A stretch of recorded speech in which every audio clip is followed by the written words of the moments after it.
What's up, guys?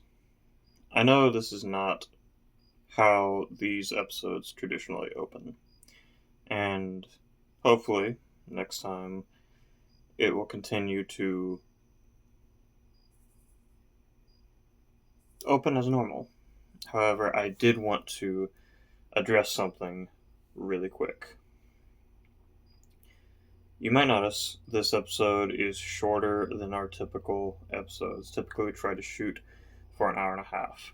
This episode's going to be shorter. If you listen to this all the way through this episode, Wesley and I cannot concentrate. Throughout the episode, we attribute it mostly to being tired and our crazy work schedules. While yes, that is true, another aspect of it is we recorded this episode last week on September 11th, 2025. 24 hours after the assassination of Charlie Kirk on the campus of Utah Valley University.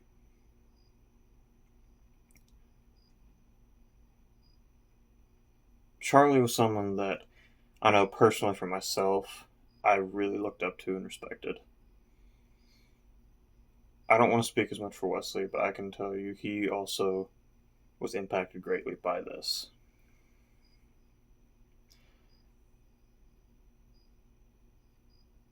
I don't care who you are or where on the political spectrum you fall.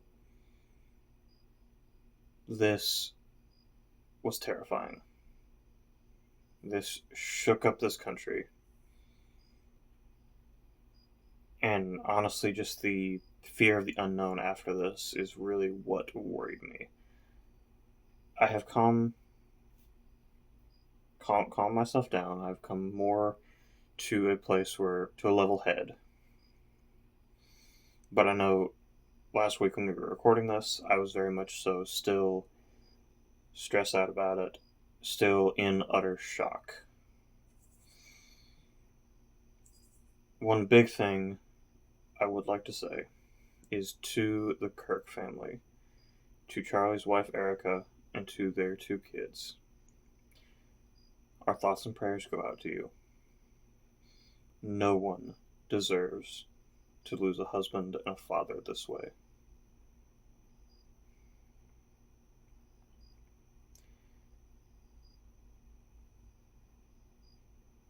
To any of these weird edgelords online,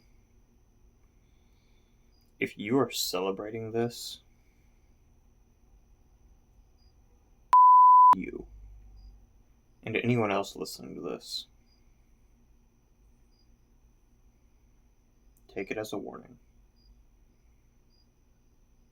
Take it as a lesson.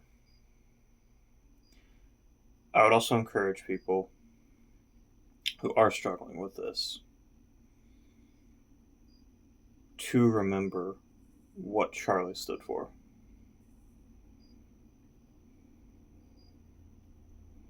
I get it. We're all so mad and angry and scared and in shock still from this whole thing. But just remember what Charlie stood for.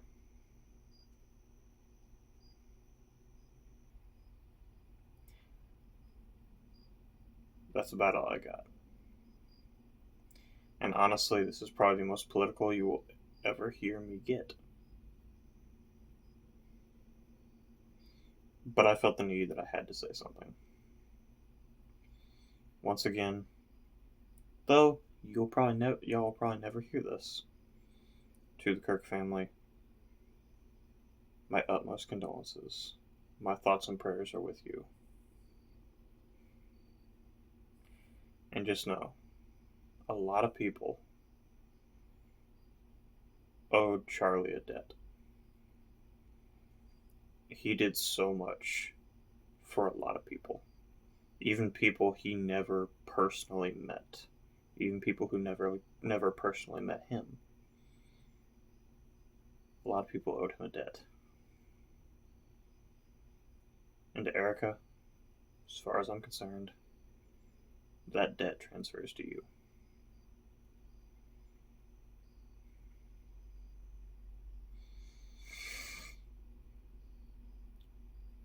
And to your kids,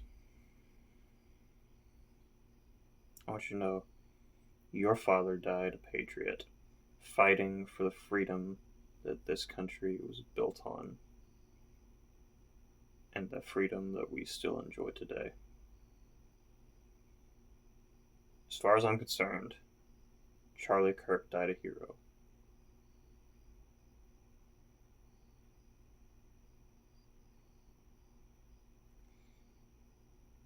And it's that legacy that I will remember him by.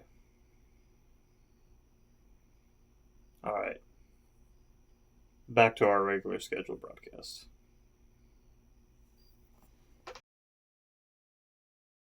You are listening to X Wing Radio.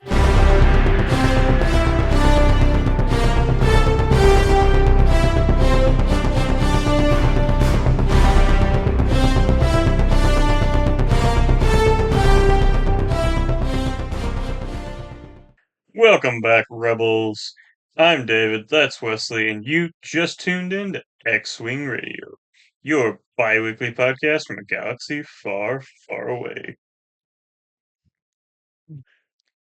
David, Wesley, what are we talking about today? I think you asked the wrong guy. You can ask the guy across the street. Because I don't actually know. It's been it's been a busy rough couple of since we last recorded. So I am very, very unprepared. Uh, Like I don't know I if think we I've come both into are. It's this been, I don't think that I've come more unprepared to a podcast, to mm, anything that we've done. And I've come unprepared before. yeah, I think just, yeah, the past 2 weeks have been busy, and then the past, yeah, it's been,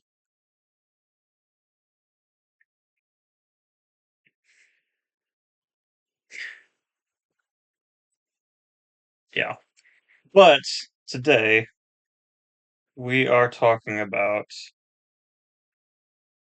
the second book in the Thrawn Ascendancy trilogy. Which I Greater think I Good. was wrong about it last time. I think I said that the second one was lesser evil. I'm not sure about that. Because it's greater good, but I think I said it was lesser evil. It doesn't really matter. Yeah, But see, I I'm able to keep up with it because there's a 2 on can you count that high? it. You seem very proud of yourself. You're just sitting here. You're like, yeah, mm-hmm. Look at me go. Yeah. It's the red one, too. It's red. What does red have to do with anything? Um. I don't know. The other ones are black and Um. white. I don't know. So David, yeah, so we're jumping right into the book. We don't have any Star Wars news. We don't have any Star Wars quizzes. This is going to be a relatively short episode. We're kind of at this point in our month in our time right now. We're just trying to get through it. So, that doesn't mean that the quality of the show is going to go down any. I mean, it's already rock bottom, so you can only expect so little. But we're gonna still deliver to you in the same way that we always do, just a little bit of a compressed format, just because of the way that things are gonna end up working out. So, anyways, greater good.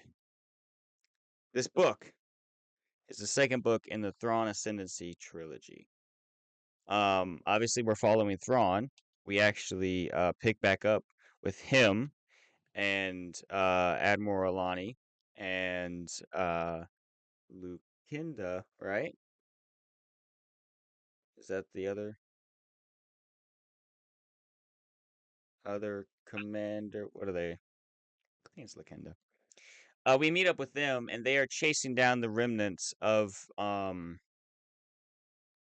what's the name of the Nick Ardoon?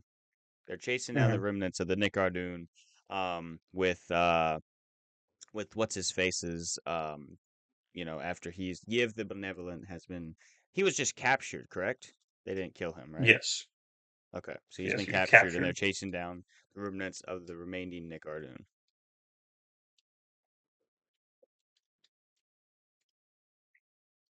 Yeah, and so okay, I know we kind of briefly touched on this last time, but it is interesting the fact that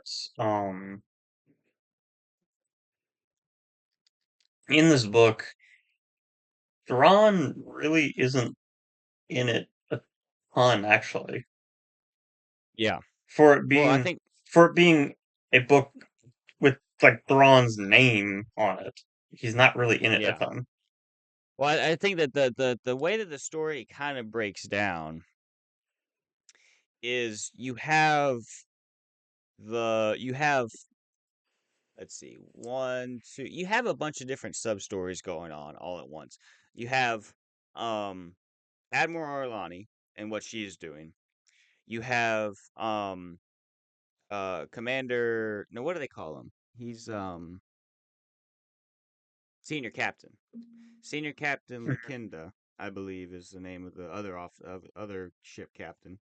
And then you have uh the um the Hapleaf and his whole story, along with the advisor and their story thread. That's all kind of connected in there, but you have kind of three sub stories going on between the farmer and Hapleaf and then the representatives of the whatever that family is called.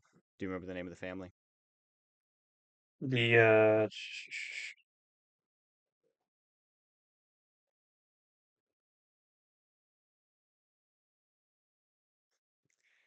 But when it comes to Thrawn's part in the story, the main characters in this book, in that part of the story, really are um, what's her name and the little girl. I'm very um descriptive.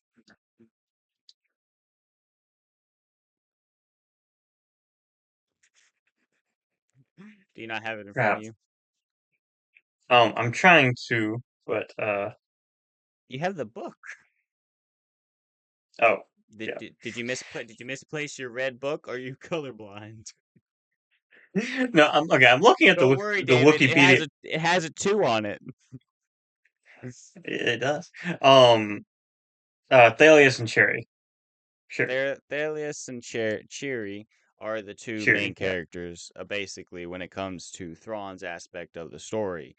And he's there, and he does a lot, but he's honestly not the main character, which is a little bit of an interesting thing. Now, David, can you briefly, up until about the end of the story, can you briefly kind of summarize for us what is going on with Thrawn's aspect of the story and what him, Thalia, Cheery are doing throughout this book? Because I think what we should do is summarize their story, summarize what's going on with Hapleaf, which is kind of the main chunk of the story, honestly, and then we can summarize, lastly, um, wait, no, that's it. So go ahead.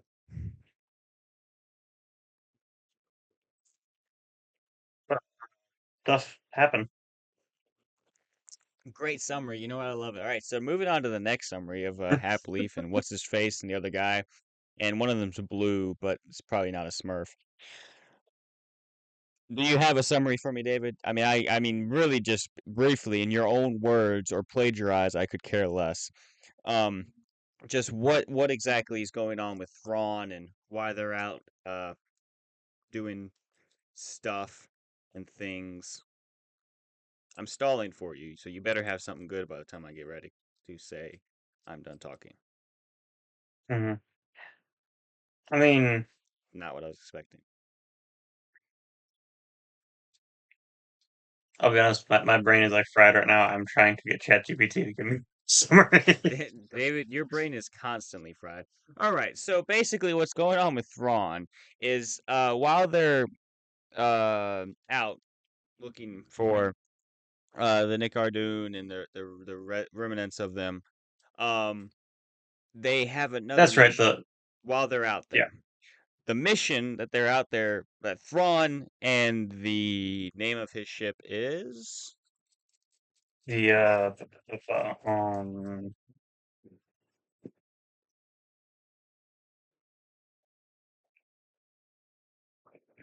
There we go, using our noggin and that red book number 2.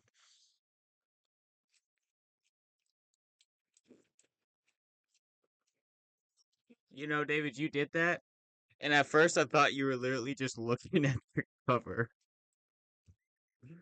And I was like, "Oh my God, your brain is fried," but like more so than normal. Like you fried some ash somehow. um Um, the Spring Hawk, isn't it? yep.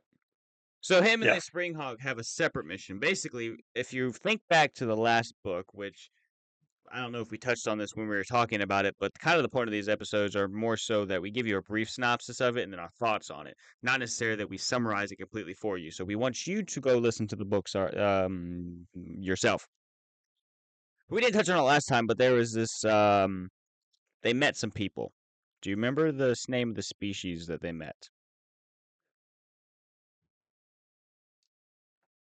The pink people. Mhm. I Anyways, don't remember the specific name, but they were like kind of weird. yeah, that's a great way to describe an alien. You know, someone who's different than us. Kind of weird, David. You're very insensitive. Um, so basically, they go to the separate Hey, hey, people. I believe in Chiss supremacy. Just saying. David, it's called Thrawn Ascendancy. God, get your facts in a row. All right. So, anyways, so they go out to this people group which they had met in the previous book that we don't remember the name of the group, so whatever. And they basically get to talking with them, and there's these refugees that have come from the planet, and Thrawn wants to go talk to them because they believe that this planet might have been that these people are refugees from might have been under attack from the Nicardun, and there might be some remnants there and stuff, and they might lead to some information about what Yiv was doing and all those fun things. So, anyways, they go, they talk to these people. Turns out that their hierarchy is made up of completely of women, and they don't like to socialize with men. So Thrawn is kind of out. So Theria has to step up and be the representative for the Chiss, basically. And so what ends up happening is their whole entire story is basically just the Magus believes that her planet's destroyed, and because her planet's destroyed, that her people need to become part of the great beyond, or basically the Force. Um, and in doing so, they can heal their planet. But they kind of have to themselves to get to that point, and that's not something that Thrawn and Thalius want to have to deal with. So they basically have to deal with this whole entire part of the story, basically keeping the Magus alive, keeping her people alive, and proving that the planet is viable for life. Um, and so that's part of the story, briefly summarized in what, like a 10, 20-minute segment. All right, so let's move on to the next segment. So, Do you remember what happens with Hapleaf and Yopo Neck and yeah, Lakuvi? mm, so the You're doing great. I know, I know, I try. I wouldn't believe it if you paid me to believe it, but sure. All right, so this kind of focuses on these aliens posing as traders exploring the Chiss Ascendancy. Is that what I remember? Cultural nomads. Cultural nomads, that's right. These aliens are called the Agbui. Didn't you just finish listening to this the other day? Yeah. Okay, fair enough. I just sometimes dumb questions are still gonna be asked. Moving on. Okay, I'll be honest, I listened to the book in like 2 days. So, Fair enough. um, so the Agbui are a species known for their charm and seemingly harmless nature. They appear non-threatening, which makes them the perfect pawns in a scheme built on manipulation rather than warfare. Now, David, do you not just love it when random people come up to you and touch your face? I mean, Also, you're welcome because I was about to say, don't you love being touched? I also said it, but like I had the context before it. Like I was randomly just out of nowhere gonna say, David, don't you just love being touched? And no context. Um, mhm. yeah, so apparently these Agbui are telepaths. They gotta touch you. But like not in a, you know, not in a adult way necessarily, just more in a let me caress your face. I don't know why they always feel the need to caress and ruffle the hairs, but they do. And I always Mhm. find it funny because multiple times throughout the book, when they're with different people, there's people that they're with that are resistant to them being touched. Like and they're like, I don't understand why they don't want to be touched. I don't I just wanna touch them like and caress their cheek and it's like I don't understand. It's like personal space. Like if you reach your hand out to me, I don't even care if you're related to me. People who are related to me know this. I still slap your hand out of the way. I do not want to be touched. I was That's very fair. passionate about it, and I was honestly like, why is it so weird? I could care less if it's part of your culture. You ain't touching me. I'm sorry. I could be rude. It is what it is. My physical bubble is not gonna get popped. Mhm. David obviously was on board with it all. He was like, "Ooh yeah, sign me up, bag buoy." Oh, heck. I don't know. I was just impersonating you. Mhm. I'm not gonna impersonate you when you're getting touched because it's not my thing. Not my thing. Do you have any comments whatsoever? Is your brain so Um, fried that you're just gonna sit there like a raw potato? Like, you got mashed potatoes upstairs, but you're not cooked. I guess you're cooked. I don't know. yeah, I mean, fair enough. Yeah. Were we also talking I about was not. Half-Life? That was a question, David. It wasn't a statement. You can't answer a question by saying fair enough. You're not even listening. I don't care about no happy leaf. Okay, but he's a traveling merchant.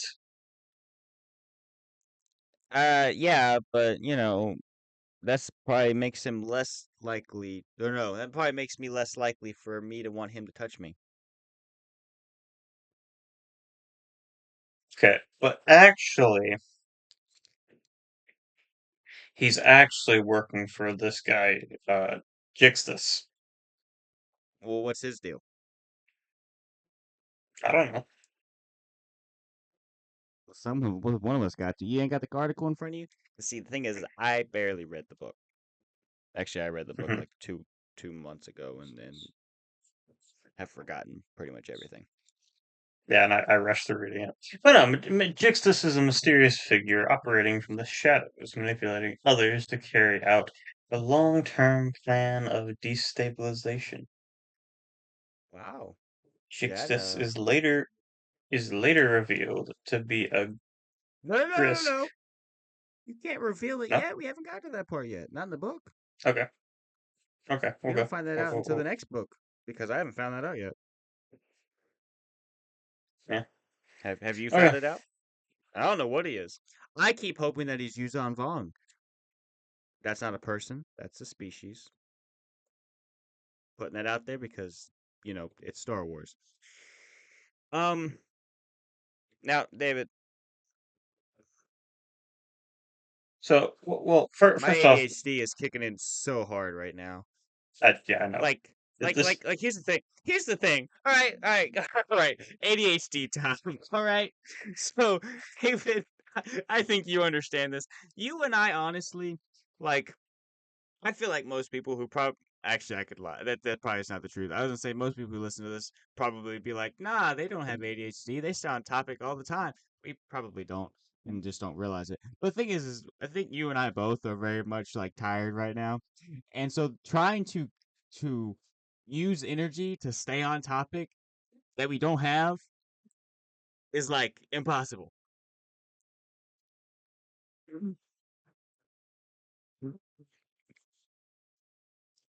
So, yeah, for context, I'm pretty sure.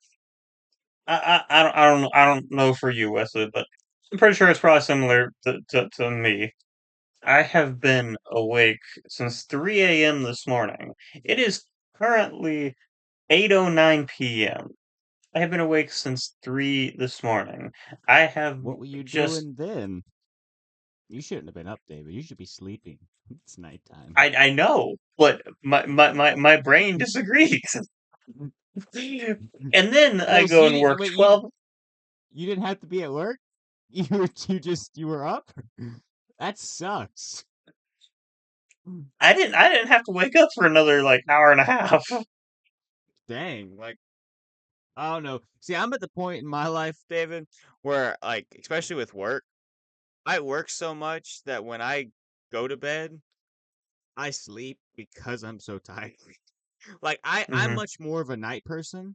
Like I will stay up till 2 or 3 in the morning and sleep in and then like have that half of the day. That's the time that I'm most active and everything. But like I sleep great now just because I'm so like burnt out from work. Hmm. But yeah, I mean, This is a Star Wars podcast. but what I was getting at is I also then proceeded to work a 12-hour shift. Yeah. I'm tired. Yeah. So there's I don't know. I mean I know that they talk about, you want to make sure every time you do something like this that you give your A game, but I mean, there's like 3 people who listen to this. To be completely transparent though, like you and I both, David, work at least 50 to 60 hours a week on top of having to deal with a podcast that we try to do. Now, we do it bi-weekly, but the weeks go by very quickly when you're working 50 to 60 hours a week. So, Hmm. it's basically every week still. The thing is, I was telling Sarah this the other day. You texted me earlier this week asking when I wanted to record, and my first thought was, we don't have to record yet. And then I was like, no, I need to trust David because I have no clue what day of the week it is, when we post, or like when we just posted. Like I am so lost on dates, days of the week, like everything. Like I have no track of time whatsoever. So I trust that you keep up with that. Hmm. Yeah. I, but yeah, You do better than I would. but All right, so Star Wars, I think was the I topic on like hand. Star Wars. Oh, me too. Hey, do you like leaves? How about when leaves touch Oh, you in the face? Just a bunch of leaves, just on your face. And you know what? Afterwards, they tell you all your deepest, darkest secrets. I'm not gonna lie. wait, telepathic Uh, leaves? yeah, telepathic leaf. I didn't. Okay, this story was the story itself was good. I don't like the characters of Hapleaf or Yopo Neck or Who's Betrothed. because he sounded like a surfer dude. He sounded retarded, but I guess am I just gonna classify all surfer dudes in that area? I'm sorry. I What are mean, your thoughts on that that's part of the fair. story? It was interesting. I mean, To there bring was to bring people up to okay. speed, basically, Hapleaf has been basically hired by this guy. What was you say his name was? Jixtus. Jixtus. He's been hired by this guy Jixtus to basically learn about the Chiss Empire so that they can find its weak points and bring it down. So Hapleaf has basically gone into the Chiss Ascendancy as a quote unquote cultural nomad is what he calls himself, and is going around learning about the culture, is trying to figure out what makes makes the Chiss tick, and figure out the best strategy to defeat them. When we first meet Hapleaf, he is just taking care of a planet by doing this, and so now he's being tasked to do that with the Chiss Hmm. ascendancy. So that's what's going on here. He comes across this guy, Yoponek, and his betrothed, who are on their wandering year. A wandering year is basically just exactly what it sounds like. It's where you go out and you experience things. A bunch of different cultures have them, and so the Chiss do as well. And so they're on their wandering year, and they're going out and learning and experiencing life in the universe and everything. So they kind of tag team together so that they could have some guidance. And that's the gist of what we're talking about right now. Yeah. I'll be honest. They spent way too much time talking about like birds. Like, Yes. Who cares about the migration? I mean, in all honesty, I think it was a little dark to off the betrothed, but let's be honest here. I kind of wanted to as well. So, no, but it was like it was probably like earlier this week. Because again, I listened to this book in like 2 days, maybe 2.5 days, and like I was listening to it, and then they just like I was like, am I just like listening to the same chapter again? Because they just keep talking about the birds and the migration. they spent a ton of time. Well, I think, in all honesty, credit to Timothy Zahn. That just showed how stuck on it. We got to find this girl's name. Yomi. Yes, That I just think so. shows how Yomi. stuck on it she was. She she was she oof. Let's just say it this way: she would not be my betrothed. Yeah, because she just all she cared about was Well, the she only migration, cared and then about herself and what things she wanted to do. And it's like, come mhm. on, like have And some then there was one point where so I think um someone some one of there's another there was a female with Hapleaf, I don't remember her name. But she goes off and basically gets the grand migration to end early. And so they're talking about it. And so the whole reason that the Grand Migration is such a problem is because there's this person within the Ascendancy. It's Speaker they which guy is it? It's the main guy that wants to take down Thrawn with no, it's not. Who is no, it? it's Who not do they defeat? Thurfian, it's the other guy. Um, Yeah.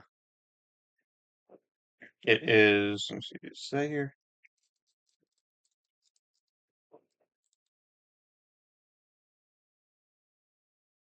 If you go to one of the memories, like that was all that the memories were um in this book. All the memories were of Hapleaf, Yoponek and Yomi.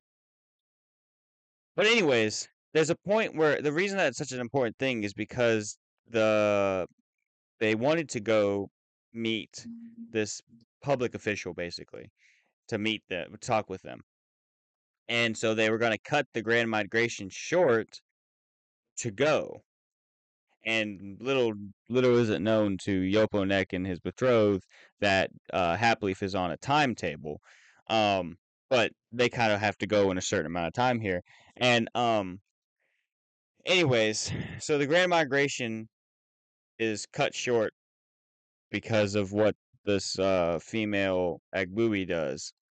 And then she says, "Oh, well look, there's some other migrations we can go to." And there's a point where they're arguing about what they're supposed to do. And Yoponek goes, "Come on, be reasonable." And she's like, "I am being reasonable." It's like, no, you're putting your foot down and saying, "I'm only doing this one thing, and if you don't do it, then I'm gonna make a huge fuss about it." And it's like, that's not really being reasonable. So it was kind of funny because I was like, I don't think you know what that means. Because you find out who they were. Counselor Lacuvi. That's it. Yeah. Yep. It just comes back randomly, but not at good time. Well, not necessarily at bad times. Bad times would be later tonight when I'm laying in bed at 3 o'clock in the morning, and all of a sudden my body decides to wake up and be up for like 14 hours. Which at this point, 14 hours, that's not even right. You're at 16 or 17. It's making a joke. I wonder how often I just keep rambling. I wonder how far I could get if I just keep rambling and rambling and rambling and like not necessarily have anything important to say, You but could just probably keep get pretty talking far. anyways. And Yeah, you could probably get pretty and far. David, I've had the thought to just do a podcast strictly on my own because it wouldn't be that different from what I do now. I'd have to edit it, which would suck. But I mean, talking wise, maybe I just do live streams because then I wouldn't have to do anything. Um, I I mean, get yeah, that's interjections fair. every once in a while from you. I try to take breaths so you can talk, but sometimes I feel like you just don't want to. That's fair. That's fair. Stop giving me like 2-word answers. And saying it twice does not count. I David, mean, it's funny. It's funny because I feel growing up, growing up, you and I both in the family were we're the chatterboxes. I mean, granted, we talked to each other a lot, but we would talk to everyone almost, and would talk people's ears off. You don't talk that much anymore. You've mellowed out a ton in certain areas. Don't get too cocky, and you're not like some chill person. You're just like a quiet kind of insane. mm, okay. I mean, like, in all honesty, you go to our other channel and watch any of the Down the Rabbit Trail stuff. That was mostly me.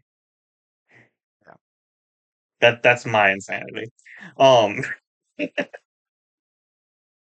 but yeah. You're the quiet kind of insanity. I tried. Thanks for noticing. Yeah. Yeah. All right, David. So how does this story end? I'm very lost in our analysis of this. We're not even making an analysis of it. We're basically just talking about the book. I basically my overview of the book is I don't like being touched, and you know, don't be whiny or annoying ever. Hmm. Ever. Yeah, Don't never be whiny or annoying. David, you're but whiny and annoying, so stop it. This is an mhm. intervention. You gotta stop with the drugs and the weed and the you know munchies.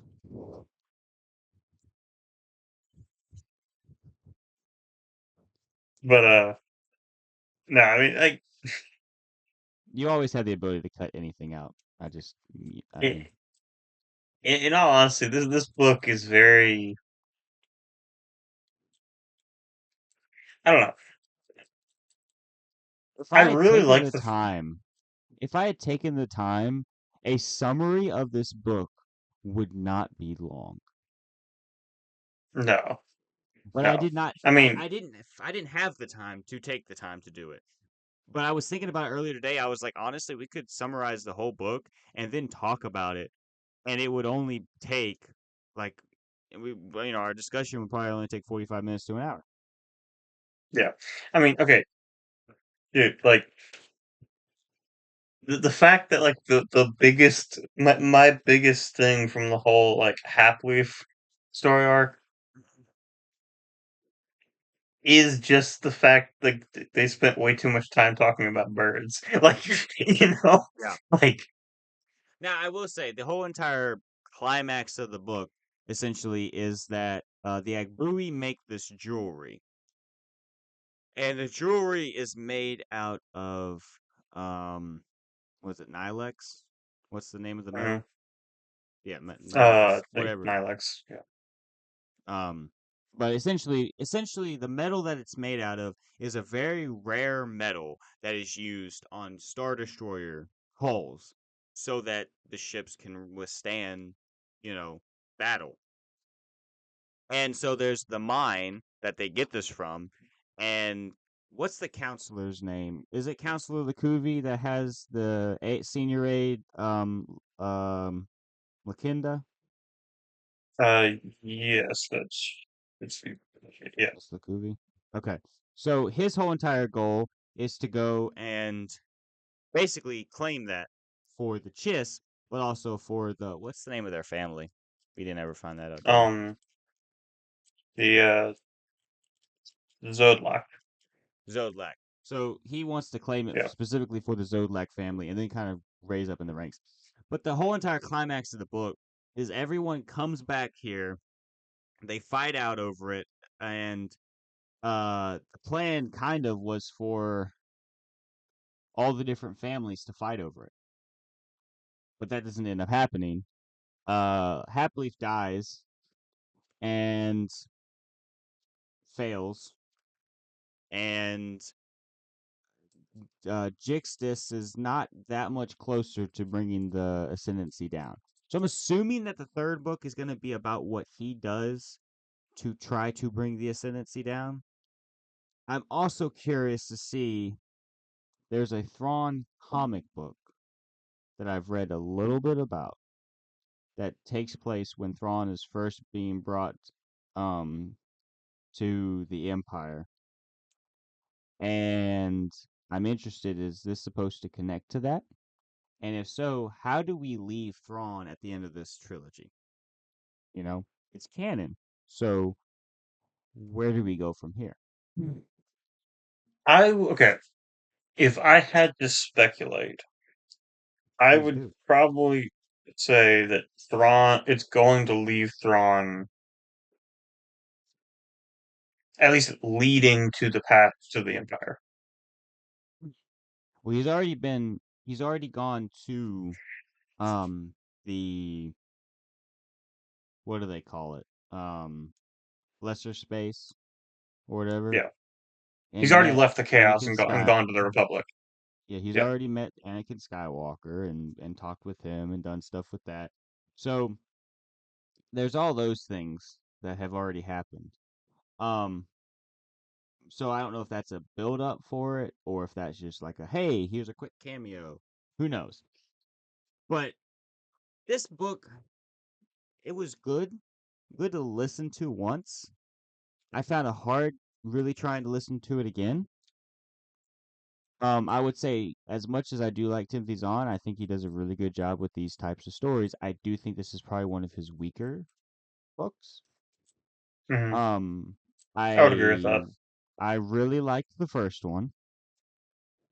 This one's obviously necessary, and I think the third one I hope is good because I mean Timothy Zahn does a good job with trilogies or with books in general, but with his trilogies, and I would assume that it has to be good. I also kind of feel like you kind of set just this up in the first book at the end of it all as hey, I was manipulating everything behind it.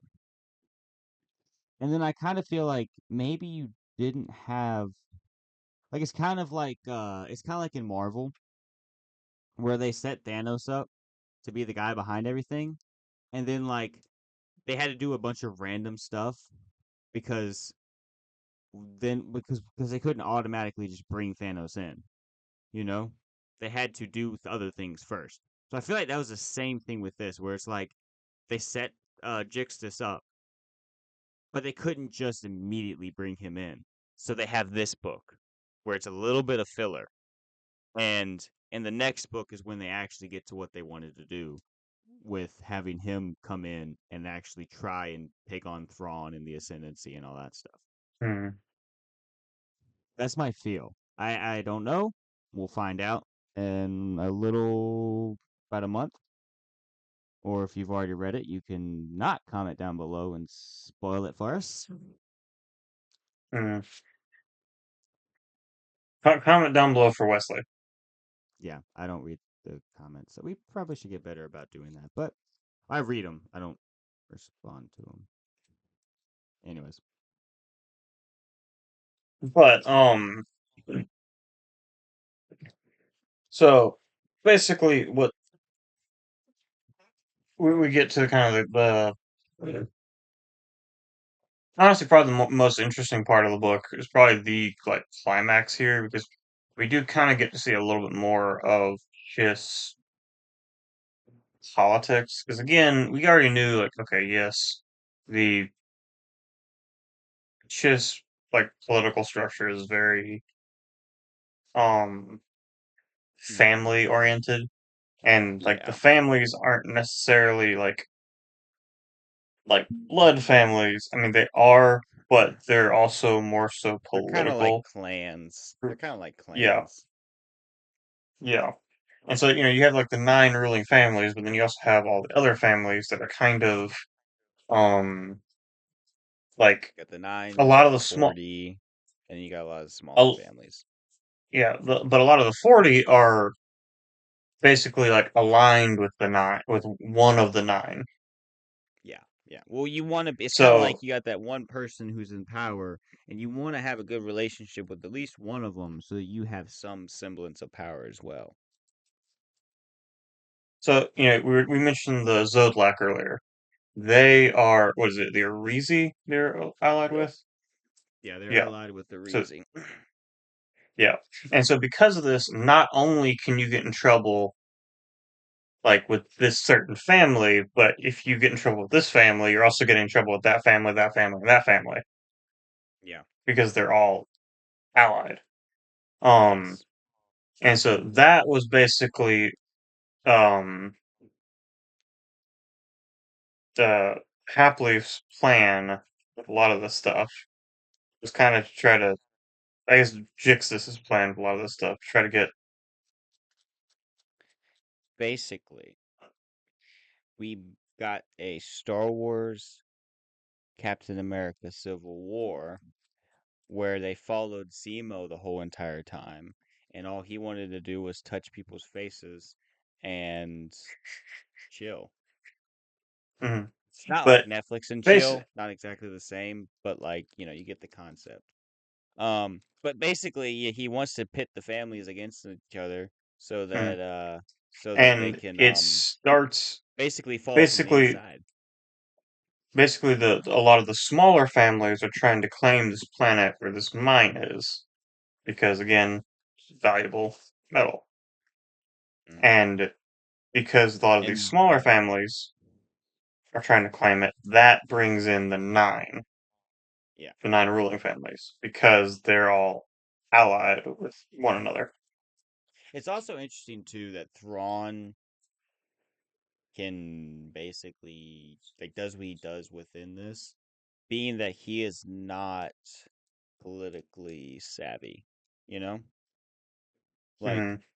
he kind of quote unquote saves the day despite not necessarily um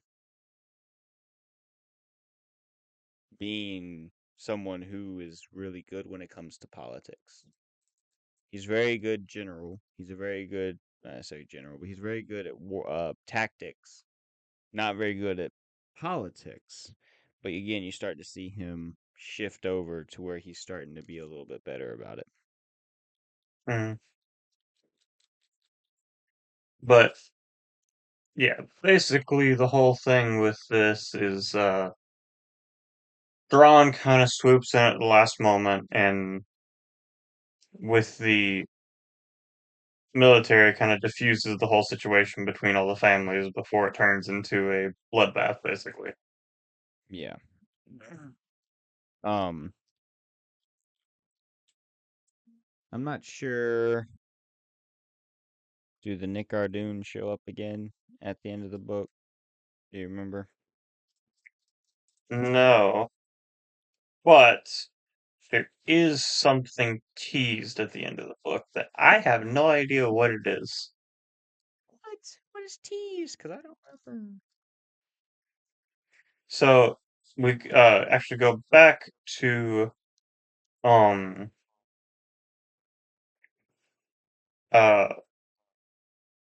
Thurfian, following with a lot of the myth stuff, Oh yeah. and the patriarch of the myth, who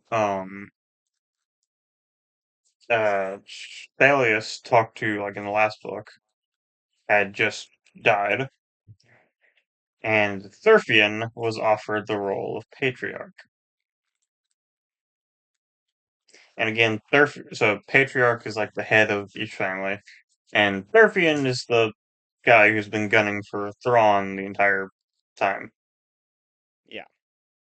So probably not a So good situation now, for Thrawn. so Thurfian is now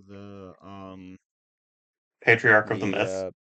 patriarch of the myth, and yeah, I kind of forgot about that whole entire subset of the story because that was going on as well. Um, but yeah, interested to see how that goes. But it Um, leads up to this, but what was teased was at the end of the book, um, Thurfian's now senior aide. So again, he's patriarch now, so he basically inherited all the staff from the previous patriarch.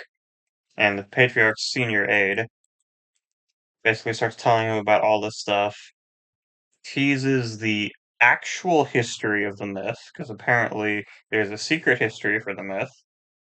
hmm. No idea what that's about yet. And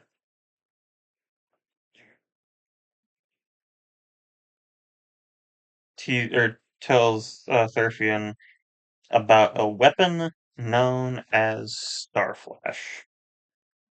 Oh, yeah. Well, I bet that part won't get mentioned ever again. When he first said that, I thought he was about to say the Star Forge, and I was about to be like, huh? Hold up. Wait a minute. Yeah, I don't. That would have So been it's an just interesting tease if they did mention been the kind of a weird one too. You said Star what? Star Flash. I'm just curious. I'm gonna look it up real quick. Mm. Um, So yeah, the senior aide basically tells Thurfinn at the end. He says, like this is literally the like last like two sentences in the book. I will tell you the ancient history of the myth, the true history, so long suppressed, and I will tell you of a terrible alien weapon known as Starflash.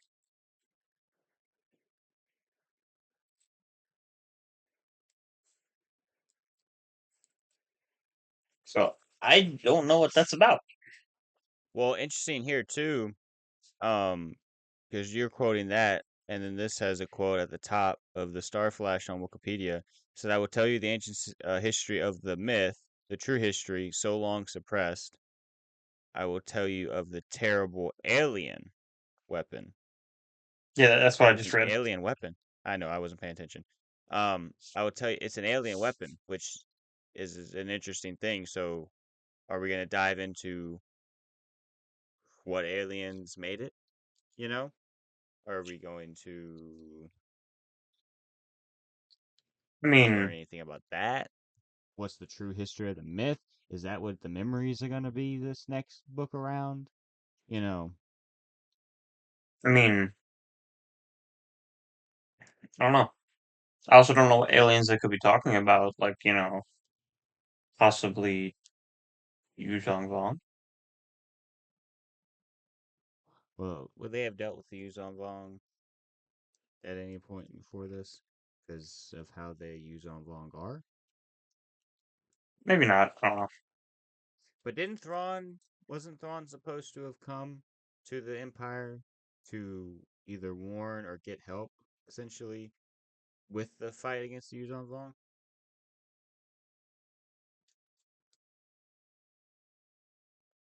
That was the Legends story. I don't know if that's the canon story. I guess we'll find out. Um, but obviously, Yuzong Vong are very interesting. They have a interesting history. Uh, you know, they are. There's a lot to them. Hmm. Anyways, we have not been recording for very long. We just hit an hour. Like, we literally just hit an hour. Yes, but we were talking before we started, so only so much of that could maybe be what's usable. But I mean, hey, We we probably don't only know. have about 40 minutes of usable. Yeah. Um, and in all honesty, and within that 40 minutes, a lot of it's just chaos. Here's the thing. As per usual. Fair enough. Here's the thing. This is a it is a good book. Obviously, you're not going to read this one if you haven't read the first one. And you're not going to read the third one if you haven't read this one. It's a trilogy. It all goes together. This is a I'm hoping and I'm assuming here because I haven't read the third one. This is a weak link in the chain, but it's still a necessary one. So, I would recommend the Thrawn Ascendancy trilogy to read. I wouldn't say this is the best book out there. I wouldn't say this is the best book that Timothy Zahn has put out there. I think when we were reading the original Thrawn trilogy, I think the books kind of just got better as they went. You know, that didn't happen here. Um, so I would still recommend it. We have not done justice to the book at all talking about it here. Um, but that's also not really our point. Like, we don't want to come on here and just completely tell you the story. We want to give you a brief synopsis of it and then tell you our thoughts on certain things. Um, but I would recommend reading it if you have the time and want to go out and read Star Wars properties. I would recommend this book, or this trilogy, and obviously you'd have to read this book in it. But it's not the greatest. It's kind of where I'm at. Necessary, but not necessarily great. Yeah, I think it is important to understand that too, because it's not necessarily like Not bad. it's not It's bad, not good, but it's not or it's not. I keep saying great on purpose because I don't want to say it's not good. It's not a great book, okay. and So I okay, kind of expect that from okay. Timothy Zahn. Here's the thing: if you at this point, and okay, Lesser Evil might come back being like an absolute banger, like like the best Star Wars book we've ever read. I don't know yet, but as of right now, if you are expecting like another Heir to the Empire, Dark Force Rising, or Last Command out of these books, is that there? It's not that. Yeah, They're good. They are good, but it's not. It's not the Thrawn trilogy that we know. You know, Do you think that they should have focused on Thrawn more? Would that make it better? Or do you think it's a good thing that Thrawn's not the main character? I don't think Thrawn should be the main character The thing because is like he's not necessarily the main character in the Thrawn books, but he's the main character on his heart. hmm, Like he's the antagonist in the Thrawn books. So whenever they go to that part of the book, he is the one that's primarily focused on. He's not the primary focus in his section of these books, though. which is funny because in those books, Thrawn barely interacted with the protagonist. I don't know if he did at all. Did he? He might have briefly at the end, but it was very, very briefly if it was. That's what I mean, barely. Like I he barely interacted with the main cast, but Yeah. it's just that honestly is kind of what makes him like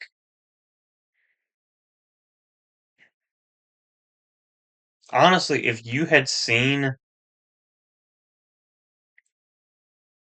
you hadn't gotten to see any of Thrawn's side of it in the original Thrawn trilogy, you probably would have been just as confused as Luke, Leia, and Han were throughout it all.